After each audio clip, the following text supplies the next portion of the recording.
নমস্কার বন্ধুরা, এই মৌন মিছিলটা হচ্ছে আমাদের আমার বাপের বাড়ি ব্যান্ডেল। তো ওখানে এই মৌন মিছিলটা বার করেছিল আমাদের পাড়া থেকে।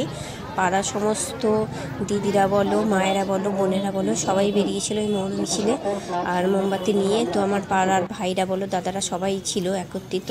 এখানে উপস্থিত আমার বাপের বাড়ির সবাই রয়েছে, বাপের বাড়ির মা থেকে, বোনেরা থেকে, তো আশেপাশে সবাই, বাবা, কাকা, ছোটো কাকা সবাই ছিল।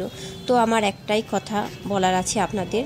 তো এই যে 9ই আগস্টে আরজি করে যে এই দুর্ঘটনা ঘটলো ডক্টর মৌমিতার সাথে, জানি সে ফিরে আসবে না, তাও প্রতিবাদ করতে এখনও আমরা ছাড়বো না। আমাদের গার্ডেনটিস থেকেও বার করেছিল মৌন মিছিল, তো আমরাও এখানে প্রতিবাদ করেছিলাম। তো সব সময় সব জায়গায় ভিডিও তো করা যায় না। তো আমার একটাই বক্তব্য যে উই ওয়ান্ট জাস্টিস। তো এর বিচার চাই।